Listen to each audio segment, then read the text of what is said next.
Yes. Yeah. So what do you think it is?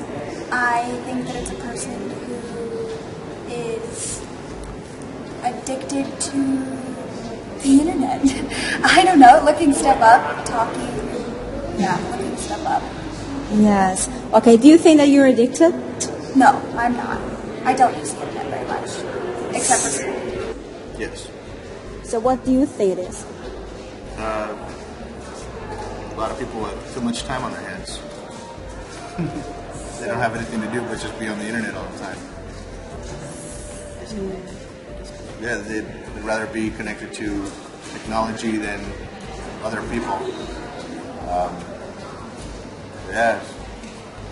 So by this definition, do you think that you're addicted to the internet, or? No, not at all. I'd rather engage talking to somebody in person than over a phone or through the internet or just be there surfing the web. Thank you. So what do you think? Yeah, same thing. I believe people have become disconnected from one another.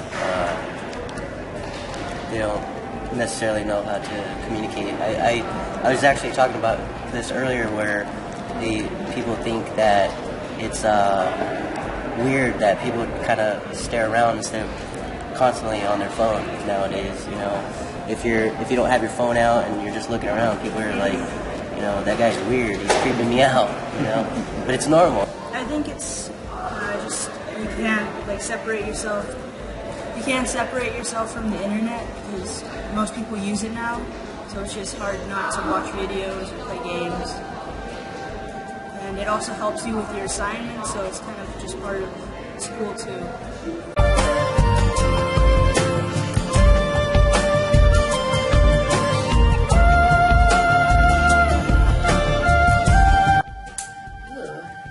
Question. I think, I am afraid of being addicted to the internet.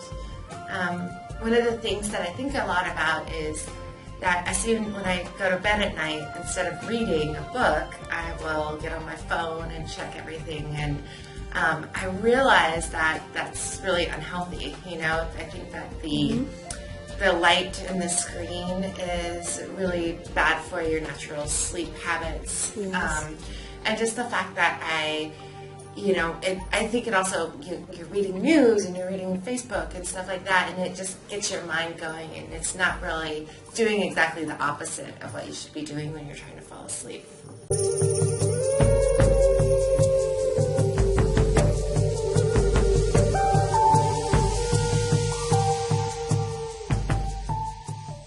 Talk to me about your notes that we have discussed before, please.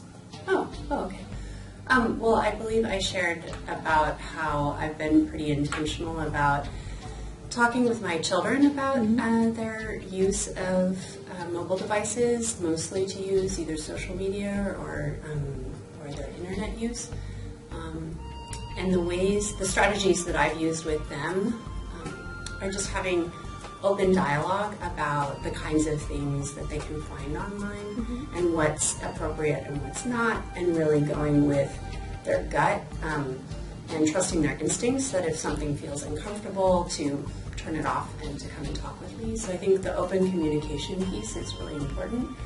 I've also tried to model good use of the internet and mobile devices, so I'm not on my device all the time, and so I have most of my day is device free when I'm around them, and then we talk about what is appropriate time allotments for using a mobile device or being online. So right now it's actually in my household 2 hours a day, which sounds like a lot. It was for a while just 1 hour a day of what we call screen time. So that's either watching a TV show, or because most of what they view in terms of media, like sitcoms or TV shows or cartoons, they're all just online.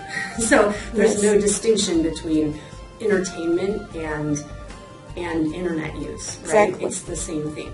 So we call it screen time, and they have 2 hours a day, and we really negotiated over how many hours a day that will be. And they might do it in half-hour increments or maybe an hour, and we keep track, and then when it's done, it's done. And it usually, their screen time isn't automatic. It's a privilege, so usually the things that they need to do during a day, like exercise and homework and playing with friends and things like that, maybe helping out with some household chores, all of those things need to be done before they get their screen time. So